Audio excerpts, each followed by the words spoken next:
What is going on, everyone? My name is Andy. Welcome back to another FPL video. In this one, it's some of my early thoughts ahead of the Game Week 4 deadline. In this case, very early thoughts because we're in an international break. So I'm going to go through my current thinking with my own team, then look at some key players, and then go through some notes from the weekend as well. So if you enjoyed the video, make sure to give it a like and hit that subscribe button. And don't forget to check out Fantasy Football Hub over the international break. They've still got 50% off at the moment. Loads of tools over there to help you do better at FPL. And if you do sign up and don't win your mini league, you will get your money back. Terms and conditions do apply for that. All the links you need are in the description below. Otherwise, let's get into the video. So I thought I'd start by talking about my own team, which I don't usually do in this particular video, but given that we're in an international break and the team selection's not until next week, I thought I'd run through my current thoughts on how things have gone so far and what things look like moving forward, including thoughts around wildcard and stuff like that for my particular team.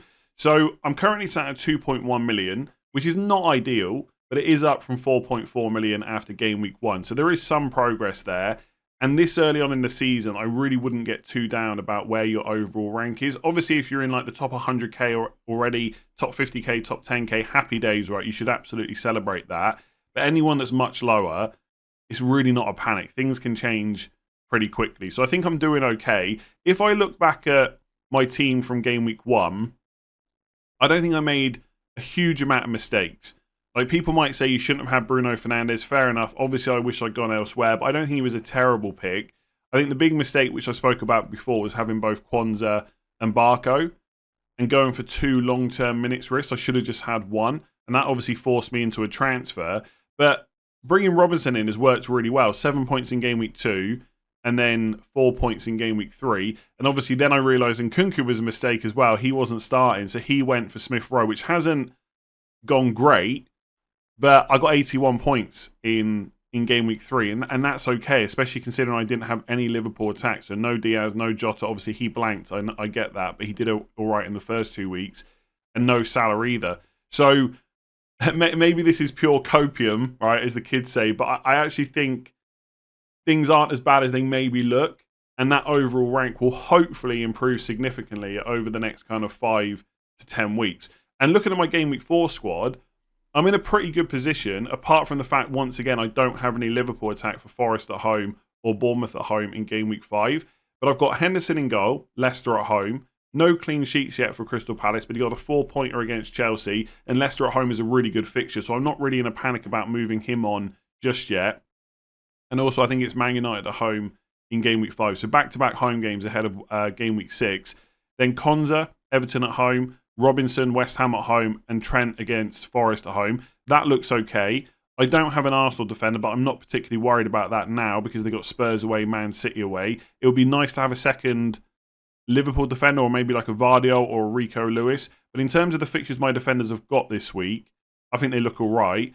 Then midfield, obviously Eze's got his goal, so people will be a bit calmer about him now. I was never going to sell him before Leicester at home anyway. Even if he blanked against Chelsea, I would have had him for game week 4. Looks like a really nice fixture. Bruno Fernandes has obviously been frustrating. And more so, not that he's blanked 3 times, but that he started at 8.5 million. And he's obviously dropped to 8.4.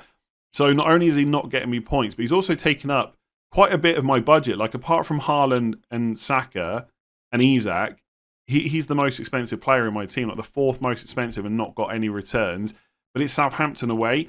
And I think one thing that I will do with my team and my choices is try, although I do find it difficult at times, try not to focus on what's gone. So we can all look back and say you shouldn't have gone for Fernandes in game week 1. Absolutely fair. But no one's got a time machine so that I can go back and change that. All that matters now is going forward. Do I want him on a wild card? No.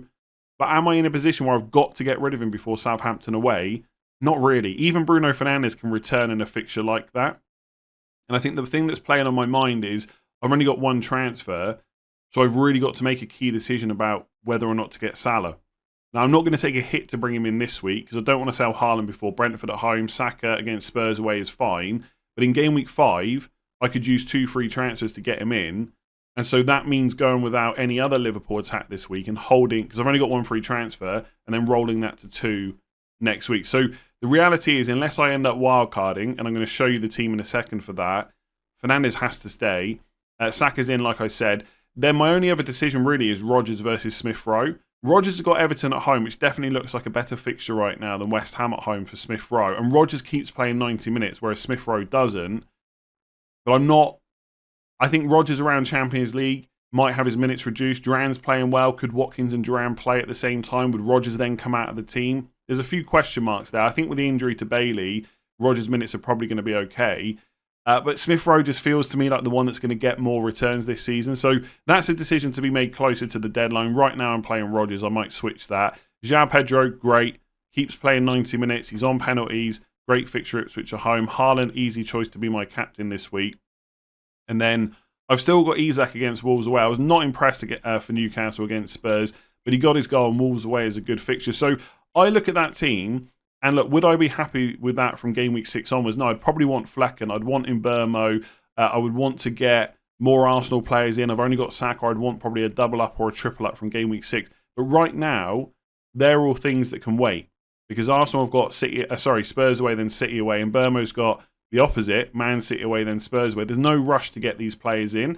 And if I compare this to the wildcard draft that I came up with yesterday with Haaland and Salah, the main changes to the team, so I've still got Konza and Robinson, so that hasn't changed. I've got Robertson instead of Trent, and I think Robertson's really good value at 6 million compared to Trent, but there's no need to wildcard just to get rid of Trent, right, and have a different Liverpool defender. Dunk is in, so it's a back four, and then I've got Minter in midfield, and I've still got Eze and Saka. So essentially, if I can just quickly work this out, instead of Rodgers and Fernandes and Isak, so yeah, Rodgers, Fernandes and Isak, I've got Salah, Minter and Lewis Dunk. Now the fact that Salah's in might be reason enough to wildcard, but for me it's just not enough. And like it's great that I've got Mbeumo and Flecken ready for game week 6, but I don't need them till game week 6. So I don't think it's right for me to wildcard. I think I've just got to see it out with this team and hope that Liverpool attack doesn't punish me too much this week, which it absolutely could. But I feel okay about the way things are set up. Having Isak instead of Lewis Dunk feels all right. I think Lewis Dunk is great for the next two because of the fixtures Brighton have got, but that is not a reason to wildcard. And also, I've said this before, I think from game week 6, when Arsenal do have Leicester at home and Southampton at home back to back, and then Bournemouth away even's a good fixture, like that's a bit of an awkward time without a wild card, especially for my team. So if I use transfers to get Liverpool players in now, I've then got to use more transfers from game week 6 to get Arsenal players in. And I think I just need a reset with the wild card. And I think for my team, it just makes more sense to go in game week 6. So my current plan would be to go without Liverpool attack this week. And then in game week 5, I've got two options. I could do Haaland out before he plays Arsenal at home, which, given how he's currently playing, I'm not sure I will do that. But I could do it for something like Watkins or Solanke. And then I'd have 7.2 million to spend on a replacement in midfield for Salah. So it could even be like Smith Rowe. I think I can afford, Smith Rowe up to Salah. It would probably actually be for Saka because he's playing Man City away in game week 5. But basically I can get Salah in 2 moves. The other option would be to do Bruno Fernandes out in game week 5 for someone like Minter, who's got Forest at home. So put him in and then sell Saka. And I'd have 13.9 million in the bank. So I've got more than enough money to do this. And then get Salah in that way. And then just keep Haaland. So if I don't make a move this week, I can get Salah in game week 5. And then he would be my captain. Because I think in game week 5, I don't really want to captain Haaland. Like, it's not that he's terrible against Arsenal. But Arsenal defence is great. Whereas Liverpool got Bournemouth at home. So that's probably going to be my current plan, to roll the transfer this week, to give me the option to bring in Salah in 2 moves and then captain him. And then in game week 6, I'm going to wildcard. This is the current plan anyway. And then decide what to do about Salah. And right now, I think I'm going to go without him. And just go for 3 Arsenal, Haaland, and just spread the money around a little bit. I may well change my mind. But I think that is the current plan. The other option would be to forget about Salah and just use a transfer this week and next week. So I could bring in, like, I've got $1 million in the bank, so I could do like Pedro Porro to Robertson and double up on the Liverpool defence. And then in game week 5, take out one of my midfielders, maybe Saka before he plays Man City away, and then bring in like a Jota or someone or Luis Diaz. So I could do that and triple up on Liverpool with 2 free transfers. But I feel like in game week 5, I want to nail the captaincy. and that's just an easy Salah move. So things haven't gone great so far, 2.1 million rank, but I'm confident enough in the plan, as long as I don't get massively punished by Salah this week. But I think it's worth noting as well, when I'm on a little bit of a ramble about teams, there's people out there that, there's loads of different combinations, right? Some people have got both Haaland and Salah. They've had that since the start. Some have only got Salah. Some have only got Haaland. And plenty of those people are just doing well, no matter which combination they've got. So I know right now everyone is looking at, you have to have Haaland and Salah. But there'll be plenty of people out there doing much better than me that have only got one. And that one might not be Haaland. There's people with Salah only since game week 1 that are ahead of me, because the supporting cast, I saw someone say that the other day, I can't remember who it was, the supporting cast of players around them really matters. And if you nail it, it doesn't matter if you've got both Haaland and Salah. If you can have Haaland and Salah and nail everyone else as well, then okay, even better, but you've got less money to do that. So I think if I was wildcarding in 4, like I said yesterday, I would probably have both, because it feels crazy to go without Haaland, and the fixtures right in front of Liverpool are really good. But long term, I'm still not convinced that will be the way to go. And I guess I'll have to make that decision on wildcard 6. I just look at my team. I don't think I can get through the next few weeks without wildcard. And I've just got to have a reset at some point. And I think wildcard 6 is probably the way to go. But I've rambled enough on my team. Let's get on to some key players from game week 3. All right, let's talk about Rico Lewis, who's gone from 4.5 to 4.6 million after playing 90 minutes in every single Man City game so far. And his expected goals per 90 is 0.25, which is really good for a defender. The positions he's picking up means there is some goal threat there. And he's the kind of defender that if you're watching a game and thinking about FPL, you know if he remains in the 11, a big score is coming. There's going to be a match where he gets the clean sheet and then a goal and or an assist plus the bonus too. And then his price just absolutely skyrockets. Now, personally, as someone who's thinking about wildcarding in game week 6, I feel like this decision can wait a little bit longer. If you're not doing that, you're wildcarding this week, then it might just be worth going for him for a punt. But I think, and maybe this is oversimplifying it a little bit, the Arsenal game for me is key. Does he remain in the 11, or does Pep Guardiola go back to Kyle Walker? And if that happens, then I'm a little bit more worried about Rico Lewis's minutes going forward. It might be that Kyle Walker just comes in for the more difficult games and Rico Lewis plays the easier ones, but it doesn't tend to work like that under Pep Guardiola. Like, it doesn't always work like that anyway. It might be that Kyle Walker comes in because Arsenal was seen as a tougher game, then he stays in for Newcastle away, and then because he's playing well, he's just in the team for Fulham at home. Now, I do think, based on what we've seen so far, we should expect Rico Lewis to play way more minutes this season than he has in previous ones, and maybe this is the breakout season for him. But I still don't know if I would guarantee that. And I kind of see it as worst case scenario, he absolutely mega hauls against Brentford at home. I'm not particularly worried about bringing him in for the Arsenal game. And his price goes from 4.6 to what? Maybe like 5 million over 2 game weeks. But even that is unlikely, I would say. And if I have to pick up a Man City defender who's as attacking as he is for 5 million, that is still a great price to pay. Obviously, you want to get on players early and ride those price rises, but you can't do that for every player. So for me, I'm still happy to wait and see what happens in the Arsenal game in particular. But I think because of his price and it being so low, I would not argue against anyone that wants to put him in the team. If you're going to ask me, is he now absolutely safe, which many people have done over the last couple of game weeks, I cannot guarantee that, right? Man City just have so many options and Pep Guardiola could change it at any point. And I still think, as bad as Kyle Walker might have been at times over the last kind of season, I do think like he's not quite the player he was. He's still going to be super useful to Pep, and Pep will want to use him for a variety of reasons. One being his recovery pace, right? And he has been great for Man City over the years. So I just don't think I can say that it's safe. But there is signs, and the amount that Rico Lewis is being talked up, that he is going to get way more minutes this year. And it might even be a case of you take the old substitution. It's a 4.6 million Man City defender. I really don't hate it as an option, especially if he's your 5th defender. So looking good.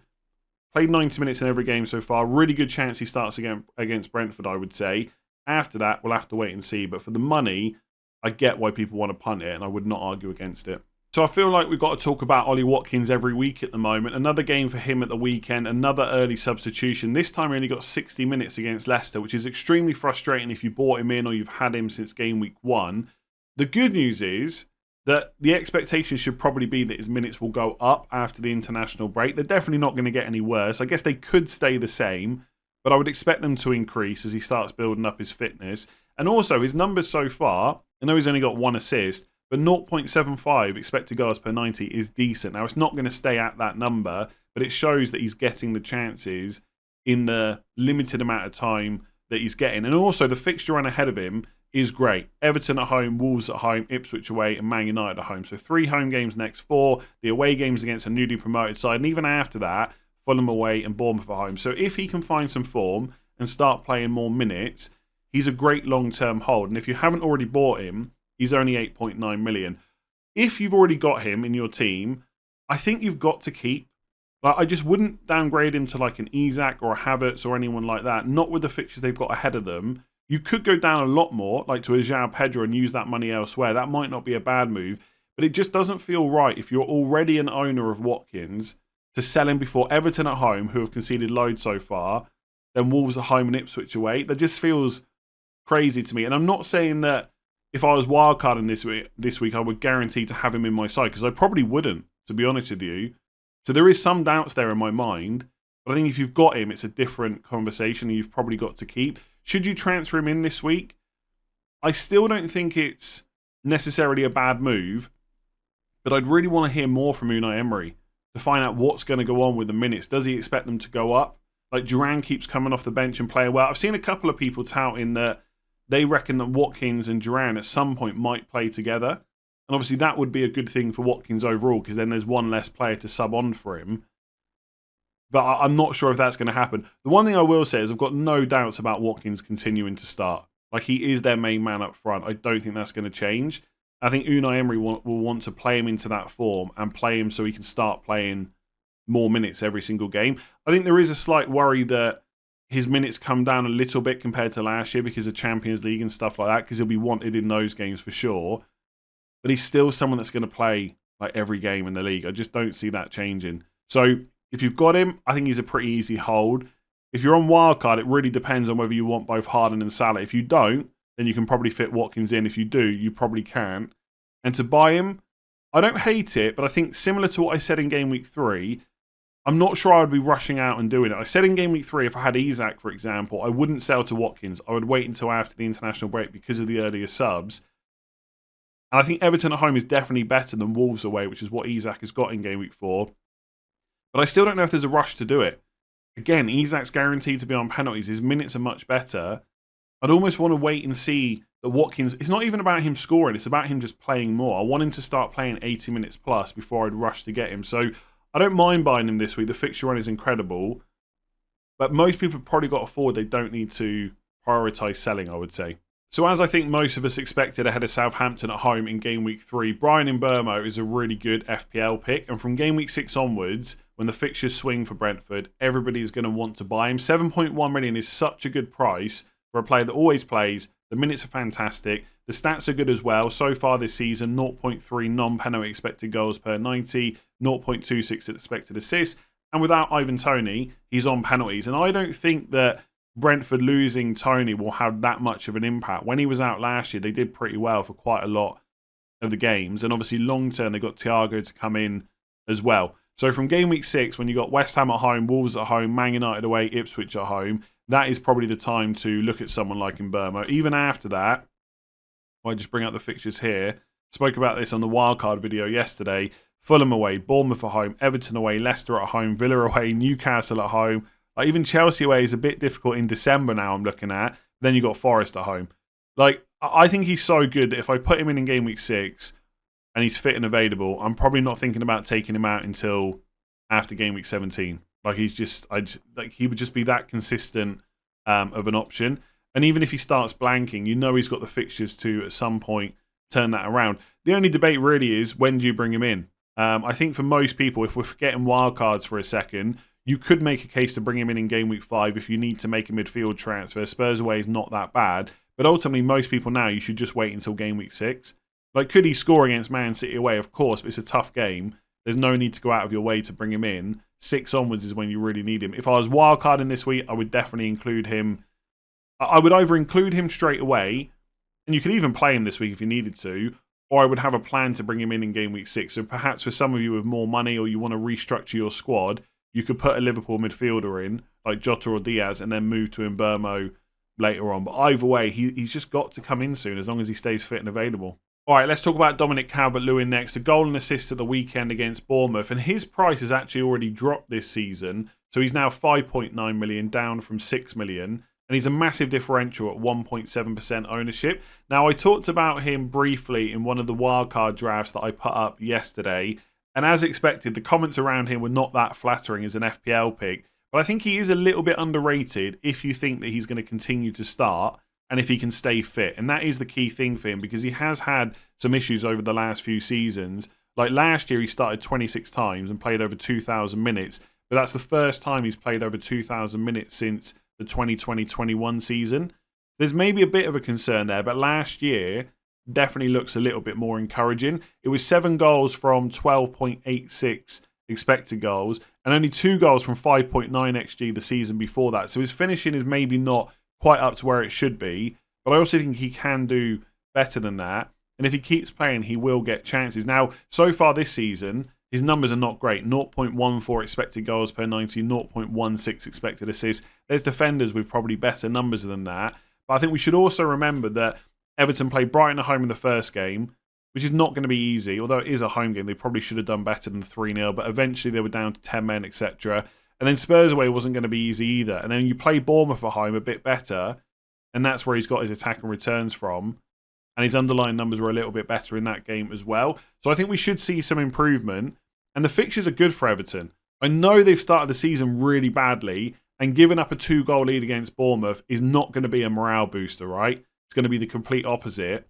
But after Villa away, it's then Leicester away in 5, Palace at home in 6, Newcastle at home in 7, Ipswich away in 8, Fulham at home in 9, Southampton away in 10. It looks pretty good. I'm not saying you rush out and go and get him in for Villa away. That's not going to be easy. But after that, there's some winnable games in there for Everton. And again, like FPL points and overall rank, things can change quickly in the Premier League. Like people writing Everton off as relegation candidates, I'm sure they'll be down there fighting. I'm not saying they're going to be top half or anything like that, but I think they're better than what they've shown so far.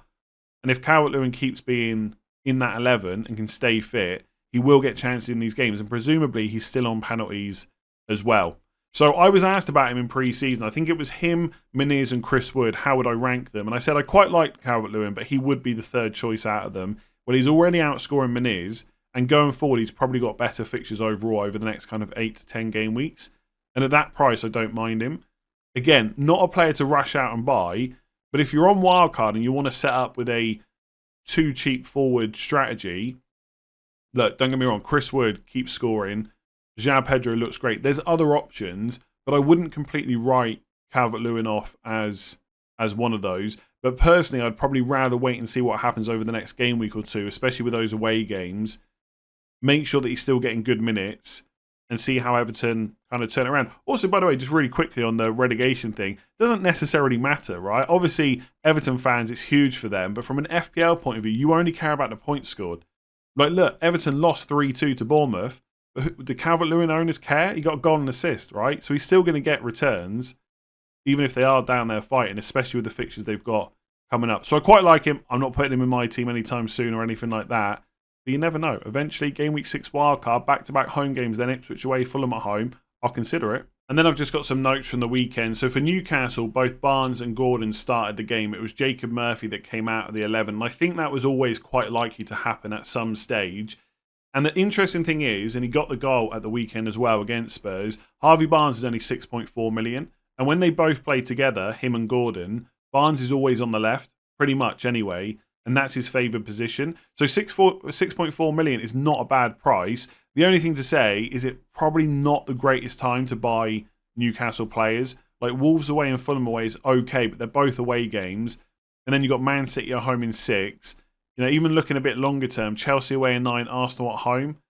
Even game week 7 is another away game against Everton. So I think Barnes is one to keep an eye on at that price, but I probably wouldn't go out and buy him right now unless you're desperate for a new midfielder. It's not necessarily great for Gordon when Barnes comes in because he gets moved over to the right. And like Barnes, his best position is on the left. But I just think I would see it as a positive that Gordon is just that nailed on, that even when someone comes in his position, he still plays. So if I had Gordon, I would probably still be looking to hold on to him, even though he's dropped in price to 7.4. I think Gordon's one of those players that it's fine to sell if you want to, but it's really, and I know I say this about a lot of players, it's not really a rush to do it. I still think Gordon's pretty great. João Pedro, I already mentioned, played 90 minutes again. He's looking like incredible value. And after the next 2 game weeks, the fixtures for Brighton are not fantastic. Like from game week 6 onwards, it's Chelsea away, Spurs at home, Newcastle away. But honestly, if I've got, well, I got him for 5.5, he's now 5.7. If he keeps playing 90 minutes or close to every game and he's on penalties, I'm just keeping him through those bad fixtures. And he's the kind of player you can just hold on to for a long time.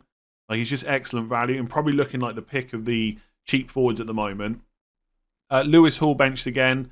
Look, if he's like your 4th or 5th defender, you don't need to rely on him. Fair enough, you can just keep hold of him. But long term, he's not an option. Newcastle got too many options that can play left back. Even if Trippier comes in at some point, Livramento can also play there as well. Semenyo, 3 returns in 3. Looks like a pretty good option around the 5.5 million price. I think he's gone up to 5.6 now.